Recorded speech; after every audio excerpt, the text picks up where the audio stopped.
Rain hammered the deck of the British battleship as the Ottoman delegation climbed the gangway, coats soaked, faces set like men walking into a verdict. In the wardroom, the air smelled of coal smoke and wet wool. Papers waited on the table. Admiral Somerset Gough Calthorpe nodded them to their seats.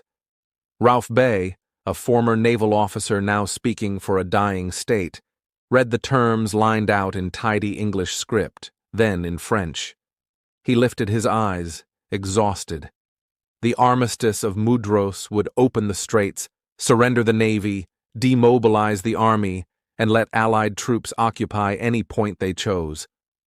Outside, the wind rattled the signal halyards.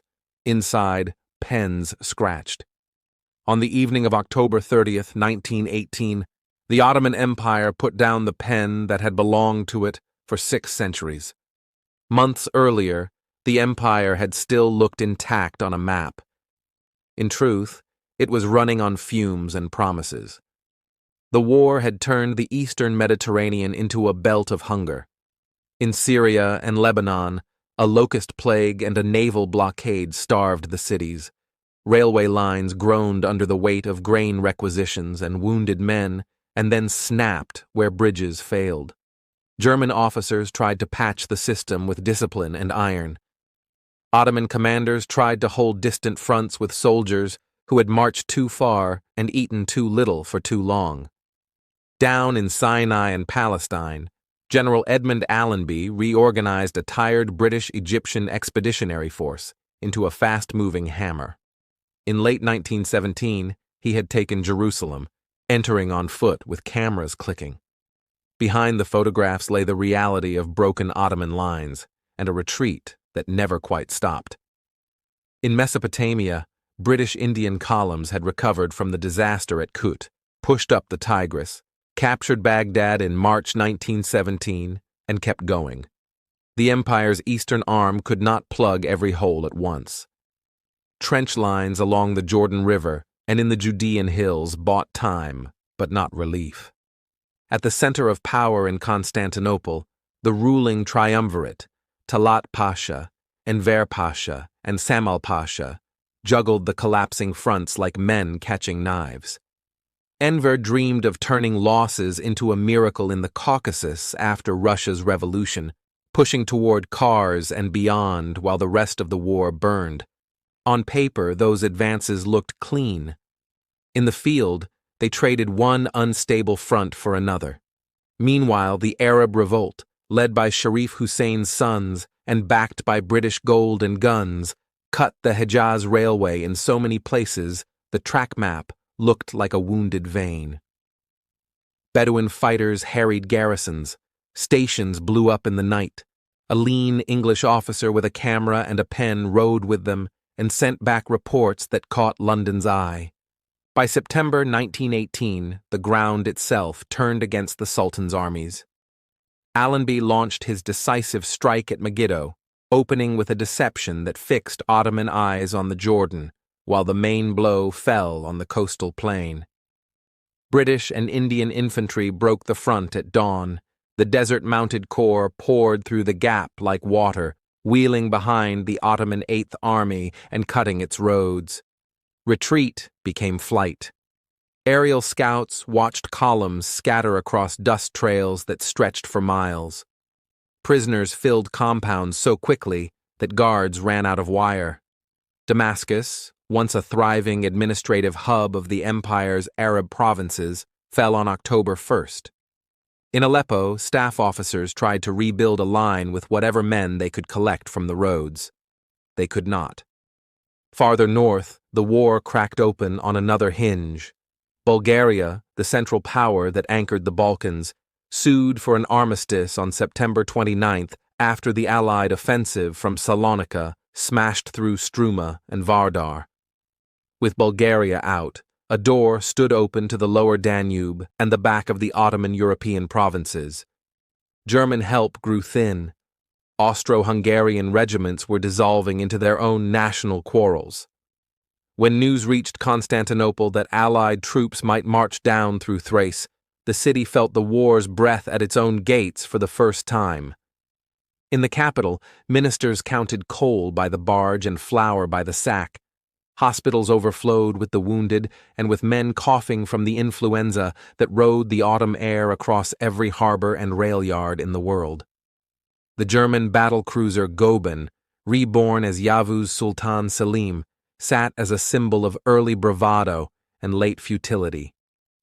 Talat Pasha looked at the wall of reports and realized that the machine he had driven could no longer move. On October 8th, he signaled Berlin that the Ottoman government would seek terms. Within days, the triumvirs resigned and prepared to flee. They left the country on a German torpedo boat, a small, dark shape fleeing a dark shoreline at night. The armistice talks moved quickly. The British wanted the straits and the docks. They wanted the rail choke points. They wanted Ottoman troops to lay down their rifles and stay where they were. The signature at Mudros did all of that. It opened the Dardanelles, ending 4 years of blockade and minefields. It gave the Allies the legal authority to occupy forts, stations, and shipyards. It required the surrender of the Ottoman fleet and the recall of officers from far theaters. It silenced artillery that had never had enough shells to begin with. Armistice did not feel like peace in Constantinople. Allied warships slid up the Bosporus and anchored under gray skies. Marine detachments took up posts along the quays, at telegraph offices, and on the bridges. French troops paraded under tricolors. British officers studied maps in hotel rooms and government chambers. Italian officials hunted for influence along the docks and in the city's Levantine neighborhoods. Greek politicians pressed claims for Smyrna and Thrace. Armenian representatives carrying lists of dead and disappeared demanded justice and a future. Refugees jammed ferries and railway platforms, looking for a new perch in a city that seemed to fold and unfold by the day. In the provinces, imperial authority unspooled, sometimes quietly, sometimes with a snap. Ottoman garrisons in the Arab lands marched home or were disarmed in place. The Hashemite leaders expected a broad Arab state. The French and British had other ideas born in wartime agreements that drew straight lines across deserts. In Anatolia, occupation zones multiplied. French forces stepped into Cilicia. Greeks landed at Smyrna in 1919 under Allied consent, and the first skirmishes with Turkish irregulars flared in surrounding towns and hillsides. The government that had signed the armistice found itself answering to foreign high commissioners while struggling to feed the city. The empire did not crumble only from the edges inward. It fell from the center outward. The Sultan remained on his throne in name, issuing decrees in a palace now watched by foreign sentries. War crimes trials opened for members of the Committee of Union and Progress, the rulers now absent or hiding. Newspapers printed transcripts and angry letters. In back rooms, veterans and young officers weighed what remained. Out of those rooms stepped Mustafa Kemal, a commander with the habit of looking at maps and seeing a different line than everyone else. He left the capital under orders and reached Anatolia in 1919 with a message that the homeland, not the empire, had to be defended. But in the fall of 1918, what most people felt was not ideology. It was fatigue and uncertainty. Shopkeepers counted coins and hid them. Mothers waited at the edge of barracks yards for word about sons who had vanished in Galicia, in the Caucasus, in Palestine. Clerks looked over long casualty lists and wondered which names had been entered correctly and which had been lost twice. In Beirut and Damascus, Arabic proclamations replaced imperial circulars.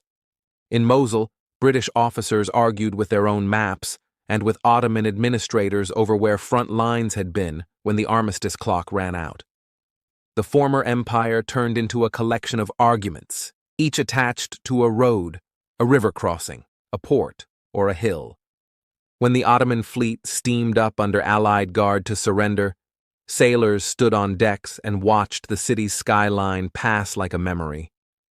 On shore, Old men in coffee houses measured the moment by smaller things: the sound of foreign boots on cobbles, the first Allied patrol crossing Galata Bridge, the way customs inspectors wore different insignia at the ferry landings. A few optimists talked about relief. No more conscription wagons, no more requisition orders. Realists counted how many uniforms now controlled how many corners. The empire did not die in a single ceremony. It died as an ability to decide its own future. Mudros marked the point when force shifted fully to the other side of the table. The treaties that followed tried to carve the corpse, the harsh draft at Sèvres, the occupations on the ground. But in 1918, the fact of defeat weighed more than the paperwork that came later. The Ottoman world, once wide enough to stretch from the Danube to Arabia, had narrowed to a city where foreign guns looked down the waterway and patrols set up checkpoints within earshot of the palace. On the night the signatures dried in Mudros harbor, the rain eased. The sea slapped the hull in steady beats. Rauf Bey folded his copy of the terms and put it carefully into a case. The British officers shook hands with a formality that felt like a ritual more than a courtesy. The delegation went back on deck and down the gangway into a small boat that pitched in the chop. Somewhere far inland, trains full of exhausted soldiers clattered across tired bridges toward home stations that no longer knew exactly what home was. The last empire of the old Mediterranean had just become something else, though no one yet agreed on the name. Thank you for listening to Last Post History. Subscribe for more true stories from the world at war.